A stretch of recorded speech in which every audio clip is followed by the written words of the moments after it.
मनोज को धन्यवाद, जिसके जीवन संघर्ष पर ये उपन्यास आधारित है। आदरणीय विकास दिव्यकीर्ति सर, मेरे मित्र युवा फिल्म निर्देशक सुधांशु, सोनल दीदी, सुनील चतुर्वेदी और श्रद्धा को धन्यवाद, जिनके लगातार सहयोग के बिना उपन्यास पूर्ण होना मुश्किल था।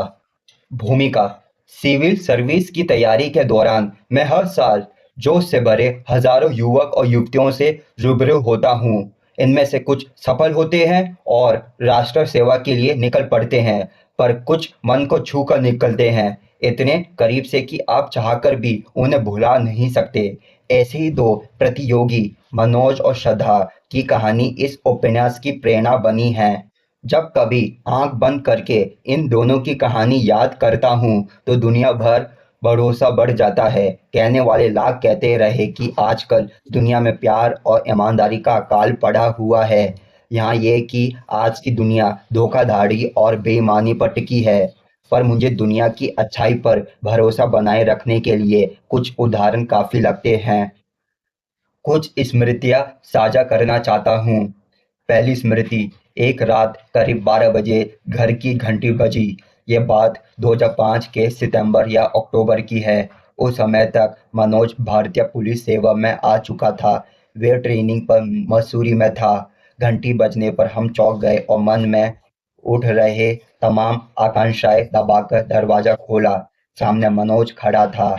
मिलते ही उसने पैर छुए और 500 रुपए का नोट पैर पर रख दिया। बोला, आज नौकरी का पहला वेतन मिला है। मुझसे रोका नहीं गया। मन हुआ कि आपके पास पहुंचूं और वे खुशी आपके साथ बांटूं। थोड़ी देर बैठकर वे मसूरी लौट गया ताकि सुबह ट्रेनिंग शुरू होने से पहले ही पहुंच जाए। हम आवक थे। सैकड़ों सफल विद्यार्थियों से गहरा परिचय रहा था, पर ऐसे बातों की उम्मीद कभी नहीं की थी। वे 500 का नोट आज भी सुरक्षित रखा है। नोटबंदी भी उसे हमारी दुनिया से बेदखल नहीं कर सकी। दूसरा स्मृति चित्र। मनोज ट्रेनिंग पूरी करके महाराष्ट्र के एक जिले में तैनात है। श्रद्धा भी भारतीय राजस्व सेवा में शामिल हो चुकी है। एक दिन अचानक मनोज का फोन आया। बोला, सर, छोटी बहन की शादी करनी है और पैसों की पूरी व्यवस्था नहीं हो पा रही है। क्या आप कुछ महीनों के लिए 50,000 रुपये उधार दे सकते हैं?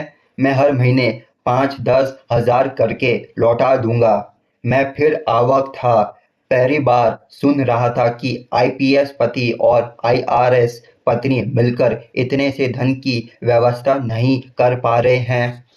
मुझे लगता है कि हर युवा को इस उपन्यास से गुजरना चाहिए, सिर्फ इसलिए नहीं कि वे यूपीएससी में सफलता के गुर सीख सके या ये समझ सके कि स्कूल के दिनों में पढ़ाई के प्रति घोर लापरवाह रहने और फेल हो जाने के बावजूद कोई जुराजू वे जिद्दी इंसान कैसे देश की सबसे शानदार नौकरी का स्वप्न देख सकता है।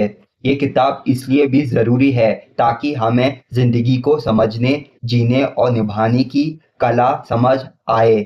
मेरा दावा है कि इस उपन्यास को ठीक से पढ़े लेने के बाद आप ठीक वही इंसान नहीं रहेंगे जो इसे पढ़ने के पहले थे। आप पाएंगे कि आपके अंदर कुछ बुरा था जो पिघल गया है, कुछ अच्छा था जो मजबूत हो गया है, और अब आप जिंदगी के प्रति पहले से कुछ ज्यादा सहज और आशावान हो गए हैं। अनुराग इस पुस्तक का लेखक विद्यार्थी जीवन से ही मुझसे जुड़ा रहा है।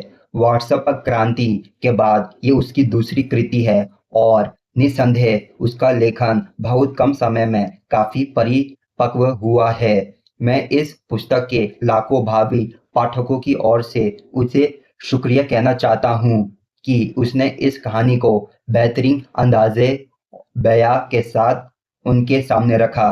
वरना दुनिया में ऐसी कई शानदार चीजें हैं जो हमारी नजरों से ओझल रहकर खत्म हो जाती है। विकास दिव्यकीर्ति।